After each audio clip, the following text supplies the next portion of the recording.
Ministry of external affairs की website पे जाएँगे, तो आप देखेंगे कि कितने ज़्यादा जो है वो विज़िट्स हो रहे हैं इंडिया के अंदर। इंडिया थाईलैंड का फ़ॉरेन ऑफ़िस कंसल्टेशन चल रही है। यूरोपियन कमीशन के जो प्रेज़िडेंट हैं, वो इंडिया आए हैं। भले एक सच्चे आदमी ने अपना बयान कभी नहीं बदला, आज भी नहीं बदलूंगा। सीपैक मुल्क के मुफाद में ना कल था ना आज। देखो डॉलर डॉलर के लिए तरस गए ना। मैं सही बता रहा हूं, ये श्रीलंका वाला तुम्हारा हाल ना कर दें तो मेरा नाम बदल देना। ये ऐसी कम तैसी कर देंगे भाई। अगर भारत का आप मिनिस्ट्री ऑफ एक्सटर्नल अफेयर्स की वेबसाइट पे जाएँगे, तो आप देखेंगे कि कितने ज़्यादा जो है वो विज़िट्स हो रहे हैं इंडिया के अंदर। इंडिया थाईलैंड का फ़ॉरेन ऑफ़िस कंसल्टेशन चल रही है। यूरोपियन कमीशन के जो प्रेज़िडेंट हैं, वो इंडिया आए हैं। उसके बाद मॉरिशस के प्रेज़िडेंट आए हैं, यूके के प्राइम मिनिस्टर आए हुए हैं। एक बहुत बड़ी एक्टिविटी है जो कि इंडिया के अंदर हो रही है। और जो कि ज़ाहिर बात है, एक जैसे that shows that how India is getting relevant globally. अच्छा, अब एक पॉलिसी पेपर इंडिया और यूके ने जारी किया, जो कि basically prime minister Boris Johnson जो हैं इंग्लैंड के, उनकी आमद पे उन्होंने जारी किया। और उसमें जो टाइटल है उस पेपर का या उस जॉइंट स्टेटमेंट का, वो ये है कि जी टुवर्ड्स शेयर्ड सिक्योरिटी। ठीक है जी। और शेयर्ड सिक्योरिटी से मुराद अगर मैं लूँ, तो आज के ज़माने में जो सिक्योरिटी है, that is not just defence. ठीक है जी। और that is also economic security, that is also societal security. तो ये बेसिकली टुवर्ड्स शेयर्ड सिक्योरिटी का मतलब ये है कि सिक्योरिटी जो है, इंडिया और यूके वो कह रहे हैं हमने शेयर्ड सिक्योरिटी की बात करते हैं। जैसे चाइना जो है वो शेयर्ड डेस्टिनी की बात करता है। खैर, ये जो shared security and prosperity through national resilience, अब ये एक बड़ी इम्पोर्टेंट चीज़ है कि इसका क्या ताल्लुक बनता है इस टाइटल का, कि shared security and prosperity through national resilience.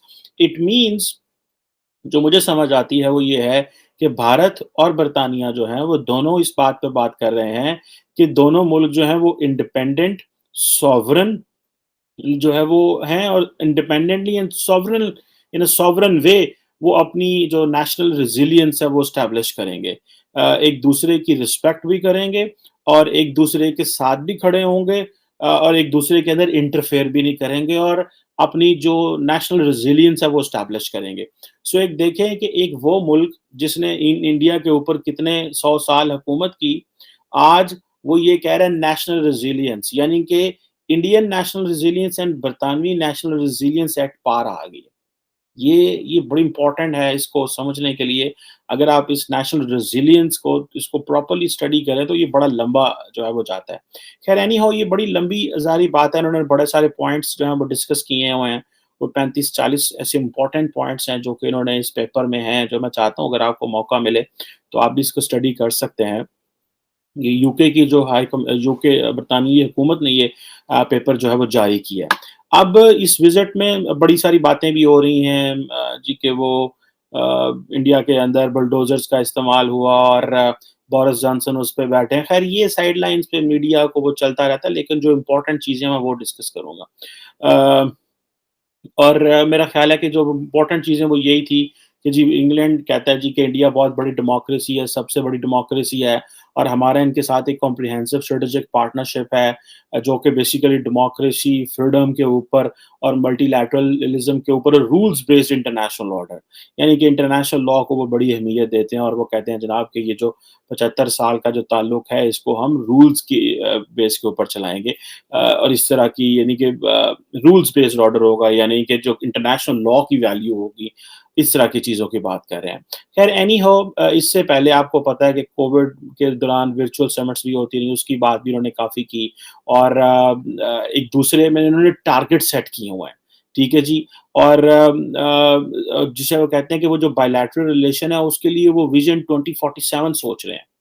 अब आप इमेजिन करें, एक तो जो रोड मैप 2030 रोड मैप है इंडिया का, एक तो उसकी बात है, जो कि ज़ाहिर बात है। और आपको मैंने पहले कई दफ़ा बता चुका हूँ कि पाकिस्तान में इमरान खान साहब ने भी कोशिश की थी कि विज़न जो है वो जिस तरह इंग्लैंड ने इंडिया के साथ जो एंगेज कर रहा है विज़न 2030 या रोड मैप 2030, तो पाकिस्तान के साथ भी इस तरह की कोई चीज़ जो है वो की जाए, लेकिन बरतानिया ने उसके ऊपर जो है वो एग्री नहीं किया था। So forget 2030, they are talking of 2047 की बात कर रहे हैं। खैर एनी हाउ, जो इम्पोर्टेंट पॉइंट है वो ज़ाहिर बात है ट्रेड की बात कही है, ट्रेड एंड प्रॉस्पेरिटी, और जो इनका जो वो चाहते हैं कि हमारी जो ट्रेड है वो 2030 तक डबल हो जाए।